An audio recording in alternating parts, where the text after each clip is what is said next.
This is the show before the show. I've turned on the camera. This camera is so old that you can only set the date up to 2015. We've also used it to hammer nails if you could only see this camera.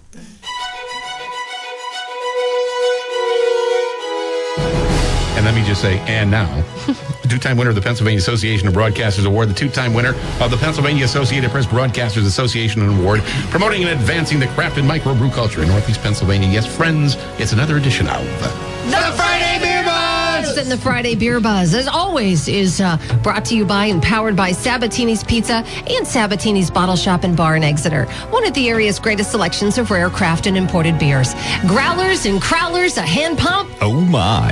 And 36 rotating drafts at Sabatini's Pizza and Sabatini's Bottle Shop and Bar, Wyoming Avenue in Exeter. Lindo Sabatini in the studio. Morning, Lindo. Good morning. That was the most tantalizing oh my we've had yet. Wasn't that a good one? It was fantastic. Yeah, well, it was a really good oh my. George Takei is back in the news, and that we come as close as we can to it actually sounded like him. Here's Bill from mybeerbuzz.com. Happy Friday. Happy Friday to you. So we have two guests representing two different breweries. Mm-hmm. We have 4 beers and about 24 cups in front of us. We're going to make them Indian leg wrestle to see who wins. So we're going to do that. So without further ado, from Percy, Pennsylvania, from Free Will Brewing, we have John Stemler. Hey, John Stemler. And from Zer0day Brewing in Harrisburg, PA, we have Brandalyn Armstrong. Brandalyn! Hi, how are you? Excited to be here.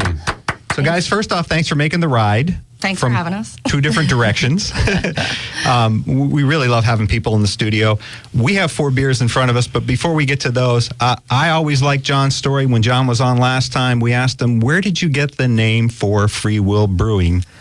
So tell everybody where Free Will came from. Well, it sort of embodies my brewing style. I like brewing all kinds of beer as well as drinking all kinds of beer. I'm an equal opportunity brewer and imbiber. So it's the way I brew. I mean, I choose to brew all kinds of different styles as I enjoy them all. Makes sense. It's also short and easy. It's easy to remember, easy to yell. Yeah. And the beer is not free, correct? No, absolutely not. Oh, wait a minute. Oh. What? It's not free? And you have 2 locations. One's in Percy. The other one's in Peddler's Village. It's just a tap room. It's a little shopping district over by New Hope, near New Jersey. And what made you interested in starting a brewery? What were you doing before you started a brewery? I was a construction guy, actually. I did lawn and garden irrigation, general contracting. I never planned on opening a brewery. I just started doing it for fun and found out I was reasonably good at it. Home brewing gone wild? Yeah. One thing led to another, and now, 40 employees. Wow, that's great. That's awesome. I love that And story. Brandalyn, now, same question first off. Zer0day Brewing. We think all sorts of things, and I love the logo for Zer0day. As a computer guy, the 0 with the slash through it is always like one of my favorites to see. But where did the name Zer0day Brewing come from? So there are a lot of different ways that you can kind of take that, but our actual name came from a hiking term. So doing a long through hike, like you would do on the Appalachian Trail, right. You log your days in miles. So you'll have a 16-day or a 23-day. A 0-day is a rest day, a recharge day. And you take them sparingly because you always want to get to your point. You don't want to lollygag too much.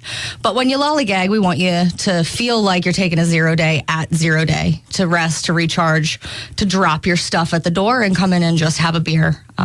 So that's where it really came from. Yeah, I was thinking nuclear cost. We have gone, we actually are attending a 0-day convention in New York City. So there's a lot of fun play with the mathematical side and obviously the mathematical symbol. So really it's what you make it. And I feel like that's indicative of our brewery in general. We brew our beers and they are what you make it. They are what the imbibers make it. I had no idea that there was an actual name for my favorite activity. Not hiking. Resting and recharge. That's my favorite day too. Yeah. Wow. My partner actually did the Appalachian Trail in 2005 from Maine to Georgia. Wow. 2 0 days, 5 months to the day. Oh my God. So it kind of took something from that personal journey and something at that point he had done that was the biggest thing in his life. Now the brewery is, I think. Yeah. So that's where it came from. That's cool. Yeah, 2 0 days in a 5-month hike is unbelievable. Is definitely impressive. Not enough. One on Thanksgiving, actually, in Tennessee. So, we're getting close to celebrating his 0-day. And you guys are in Harrisburg. You've been open for 2 years, 3 years? We have 2 locations in Harrisburg. Okay. The main brewery production and tasting room has been open since April of 2015. Mm-hmm. We opened our second location, a multi-tap bar in our largest farmers market in the area, the Broad Street Market, back in July.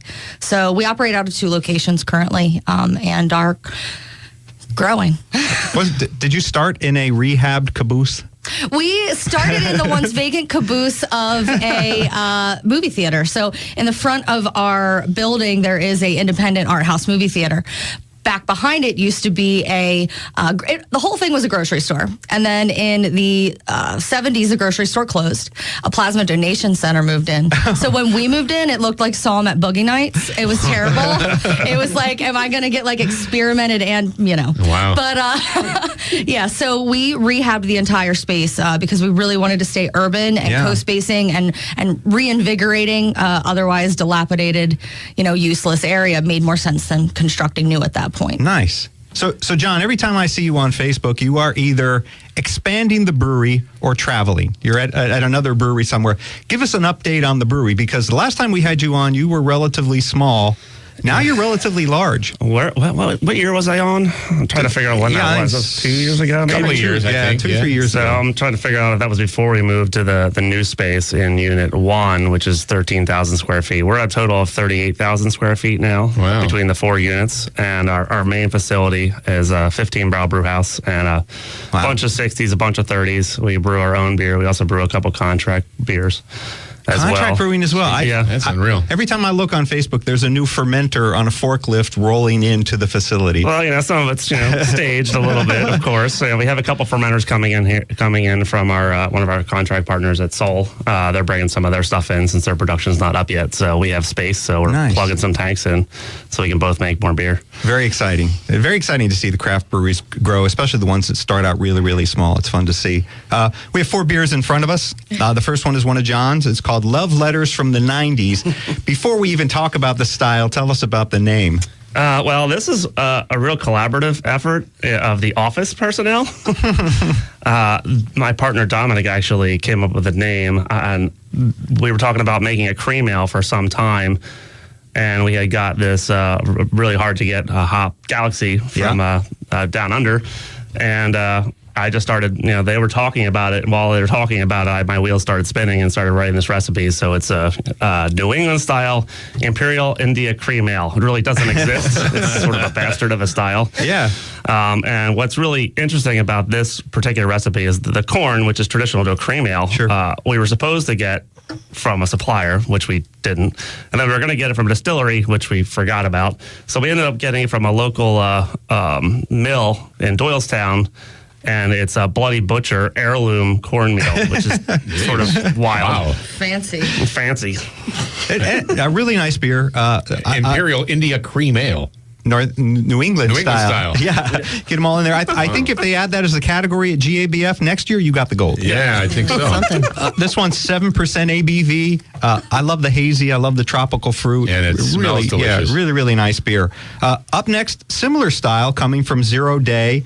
And this one's called Johnny Romeo, and it's a collaboration. Yes, this is Johnny Romeo. I call it a juice bomb beer. It is a tropical IPA with tangerine and guava, generously hopped with mosaic. So it's got a really tart note from the tangerine, but it was a collaboration with an artist, actually. So he hails from Australia.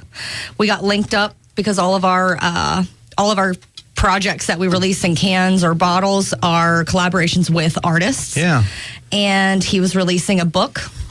So we went for it, and we released our first can. This is our first can release. Congratulations. And I'm really happy with the way that it turned out. It was a 4-pack collectible, and it's the same beer with 4 different pieces of Johnny's art on each 4-pack. Very pretty 16-ounce cans. Yes, pounders. This also smells like a dream come true. It does, yeah. It has shiny great stickered.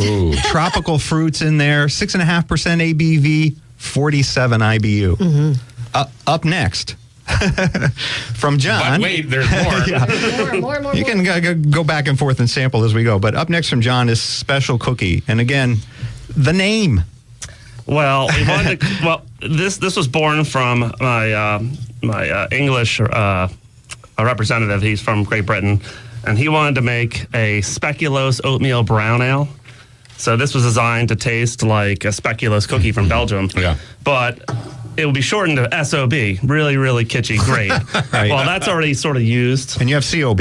So we have COB. So it's going to play off of that. But SOB didn't work because it was already being used in some form. So we ended up with Special Cookie. Yeah. And it worked out really well. So basically you have a 12.5% Imperial Brown Ale with a whole bunch of yummy. spices in it. And it tastes like a cookie. I had a friend in college who used to make special cookies.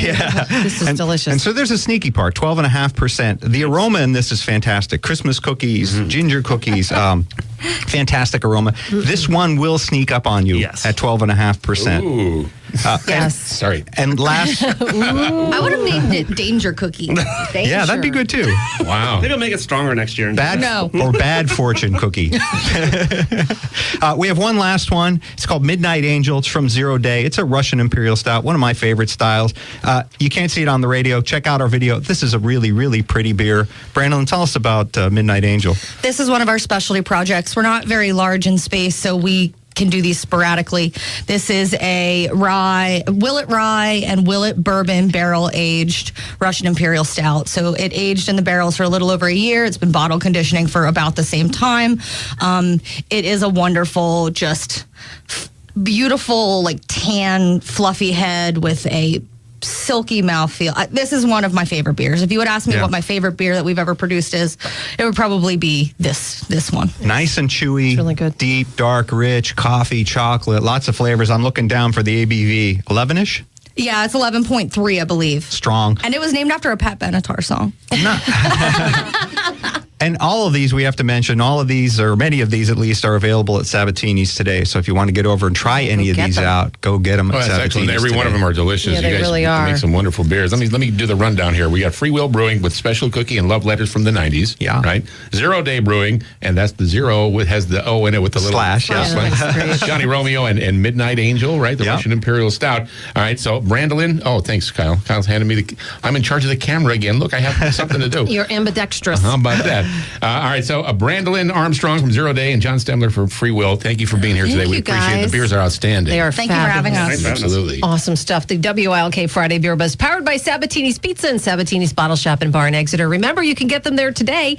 One of the area's greatest selections of rare craft and imported beers. Growlers and Crowlers, a hand pump, and 36 rotating drafts. All at Sabatini's Pizza and Sabatini's Bottle Shop and Bar, Wyoming Avenue, Exeter. This is the Friday Beer Buzz, bringing good beers and good people together.